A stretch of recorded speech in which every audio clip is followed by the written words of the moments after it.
എല്ലാവർക്കും നമസ്കാരം. ഇന്നത്തെ ഈ വീഡിയോ നഴ്സുമാർക്ക് വേണ്ടിയുള്ളതാണ് കേട്ടോ. നമുക്കറിയാം UK-ന്നും അയർലൻഡിൽ നിന്നുമൊക്കെ ഒരുപാട് നഴ്സുമാർ ന്യൂസിലാൻഡ് പേപ്പർ വർക്ക് വഴി ന്യൂസിലാൻഡ് നഴ്സിംഗ് രജിസ്ട്രേഷൻ എടുത്ത് ഓസ്ട്രേലിയൻ രജിസ്ട്രേഷനിലോട്ട് കൺവേർട്ട് ചെയ്ത് ഓസ്ട്രേലിയക്ക് മൂവ് ചെയ്തിട്ടുണ്ട്. ഒരുപാട് പേര് ഇപ്പോഴും ആഫ്ര രജിസ്ട്രേഷൻ ഹോൾഡ് ചെയ്ത് വിസയ്ക്ക് വേണ്ടിയൊക്കെ പ്ലാൻ ചെയ്ത് നിൽക്കുന്നവരുമുണ്ട്. അപ്പോൾ ഈ ഒരു പ്രോസസ്സ് 2024 ജൂലൈയിലൂടെ സ്റ്റോപ്പ് ചെയ്തിട്ടുണ്ടായിരുന്നു. അപ്പം മിക്കവർക്കും തന്നെ വിഷമമായിരുന്നു, ഈ ഒരു പാത്ത് വേ സ്റ്റോപ്പ് ആയല്ലോ എന്നോർത്ത്. പക്ഷേ റീസെൻ്റ്ലി ആഫ്ര ഒരു new streamline assessment pathway introduce ചെയ്യുണ്ടായി. അത് എഫക്റ്റീവ് ആകുന്നത് ഏപ്രിൽ തൊട്ടാണ് കേട്ടോ. പക്ഷേ ഒരു ലാസ്റ്റ് മന്ത് അവർ ഇത് പബ്ലിഷ് ചെയ്ത സമയത്ത് അതിൻ്റെ ഒരു റിക്വയർമെൻറ്റ്സിൽ ഒരു ക്ലാരിറ്റി കുറവുണ്ടായിരുന്നു. അപ്പം നമ്മൾ ഒഫീഷ്യലിയൊക്കെ മെയിൽ ചെയ്ത് ചോദിച്ചിട്ടുണ്ടെങ്കിലും എന്താണോ സൈറ്റിൽ അവർ പബ്ലിഷ് ചെയ്തിരുന്നത് ആ സെയിം കാര്യങ്ങളായിരുന്നു അവർ മെയിൽ വഴി റെസ്പോണ്ട് ചെയ്തത്. പക്ഷേ ഇപ്പം അതിനൊരു വ്യക്തത വന്നിട്ടുണ്ട്. അപ്പം നമുക്ക് ആരൊക്കെയാണ് ഈ ഒരു പാത്ത് വേ, ഈ ഒരു പ്രോസസ്സിന് എലിജിബിൾ ആയിട്ടുള്ളവരെന്ന് നോക്കാം. അതായത് എന്തൊക്കെയാണ് ഇതിൻ്റെ റിക്വയർമെൻറ്റ്സ് നമുക്ക് നോക്കാം. അപ്പം പുതിയ ഈ ഒരു സ്ട്രീം ലൈൻ പാത്ത് വേ അനുസരിച്ച് പാത്ത് വേ 1 and 2 ഉണ്ട്. അതിൽ 1 എന്ന് പറയുന്നത് അവർ പറയുന്ന ഈ രാജ്യങ്ങളിൽ ഒരു 6 രാജ്യങ്ങളുണ്ട്. ഈ രാജ്യങ്ങളിൽ നഴ്സിംഗ് പഠിച്ചവർക്ക് വേണ്ടിയുള്ളതാണ്. അതിനെപ്പറ്റി നമുക്ക് വേറൊരു വീഡിയോയിൽ സംസാരിക്കാം.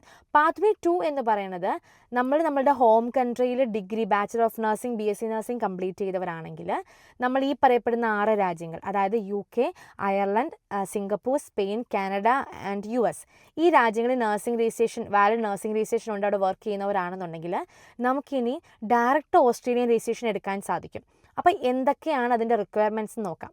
ഒന്നാമത്തെ റിക്വയർമെൻറ്റ്, നിങ്ങളുടെ BSc നഴ്സിംഗ് നിങ്ങളുടെ ഹോം കൺട്രിയിൽ കംപ്ലീറ്റ് ചെയ്തത്, ഗ്രാജുവേഷൻ കഴിഞ്ഞത് 2017 ജാനുവരി 1 ശേഷമായിരിക്കണം. അതിനുശേഷം ഡിഗ്രി കംപ്ലീറ്റ് ചെയ്തവർ മാത്രമേ ഈ ഒരു പാത്ത് വേക്ക് എലിജിബിൾ ആയിട്ടുള്ളൂ. രണ്ടാമത്തെ കാര്യം, ഈ പറയപ്പെടുന്ന ഈ 6 കൺട്രീസിൽ നിങ്ങൾക്ക് വാലിഡ്, അതായത് ഏതെങ്കിലും ഒരു കൺട്രി നിങ്ങൾക്ക് വാലിഡ് നഴ്സിംഗ് രജിസ്ട്രേഷൻ ഉണ്ടായിരിക്കണം. ഓക്കെ. ഇനി മൂന്നാമത്തെ കാര്യം, നിങ്ങൾ അതാത് കൺട്രീസിൽ നിങ്ങൾ വർക്ക് ചെയ്ത് തുടങ്ങിയിട്ടുള്ളത് ആ കൺട്രീസിൻ്റെ ഒരു ലൈസൻഷ്യർ എക്സാമിനേഷൻ ക്ലിയർ ചെയ്തിട്ടായിരിക്കുമല്ലോ. ഫോർ എക്സാമ്പിൾ ഇപ്പോൾ UK, അയർലൻഡിലൊക്കെ ആണെങ്കിൽ CBT OSCE എക്സാം ഉണ്ട്. ഇനിയും US, കാനഡയൊക്കെ ആണെങ്കിൽ അവിടെ NCLEX RN എക്സാം തന്നെയാണ് കേട്ടോ. ഇനിയും സിംഗപ്പൂർ ആണെങ്കിൽ SLE RN. അപ്പോൾ അതാത് കൺട്രീസിൻ്റെ ലൈസൻഷ്യർ എക്സാം ക്ലിയർ ചെയ്തിട്ടായിരിക്കണം നിങ്ങളവിടെ വർക്ക് ചെയ്തിട്ടുണ്ടാവുക. അപ്പം അതാണ് മൂന്നാമത്തെ റിക്വയർമെൻറ്റ്. നാലാമത്തെ എന്ന് പറയുന്നത് വർക്ക് എക്സ്പീരിയൻസ് റിക്വയർമെൻ്റ് ആണ്. അതായത് 1800 മണിക്കൂർ മിനിമം നിങ്ങൾക്ക് വർക്ക് എക്സ്പീരിയൻസ് ഉണ്ടാവണം ഈ പറയപ്പെടുന്ന രാജ്യങ്ങളിൽ. അതും 2017 ജാനുവരി 1 ശേഷമുള്ളതായിരിക്കണം. ഫോർ എക്സാമ്പിൾ നിങ്ങൾക്ക് അവിടെ വാലിഡ് നഴ്സിംഗ് രജിസ്ട്രേഷൻ ഉണ്ട്, പക്ഷെ നിങ്ങളൊരു 3-5 മാസമായിട്ട് വർക്ക് ചെയ്യുന്നില്ല എന്നുണ്ടെങ്കിലും നിങ്ങൾ എലിജിബിൾ ആണ്. ഓക്കെ. അപ്പം ഇതാണ് മിനിമം വർക്ക് എക്സ്പീരിയൻസ് നിങ്ങൾ മീറ്റ് ചെയ്യേണ്ടത്. പിന്നെ ലാസ്റ്റ് വൺ എന്ന് പറയുന്നത് ഇംഗ്ലീഷ് ലാംഗ്വേജ് റിക്വയർമെൻ്റ് ആണ്. അതായത് ആഫ്ര നിർദ്ദേശിക്കുന്ന ഒരു ലാംഗ്വേജ് സ്കോർ നമ്മൾ മീറ്റ് ചെയ്യണം. അത് പുതിയ ഒരു ചേഞ്ചസ് വന്നിട്ടുണ്ട് കേട്ടോ സ്കോറിൽ. അതിനെപ്പറ്റി നമുക്ക് അടുത്തൊരു വീഡിയോയിൽ ചെയ്യുന്നതായിരിക്കും. അപ്പോൾ എന്താണോ ആഫ്ര നിർദ്ദേശിക്കുന്ന ഓരോ മോഡ്യൂളിൻ്റെയും റിക്വയർഡ് സ്കോർ അത് നിങ്ങൾ മീറ്റ് ചെയ്യണം. അത് വാലിഡായിട്ടുള്ള സ്കോർ ആയിരിക്കണം. നമുക്കറിയാം മിക്ക ലാംഗ്വേജ് എക്സാമിൻ്റെ വാലിഡിറ്റി 2 years ആണ് അല്ലേ.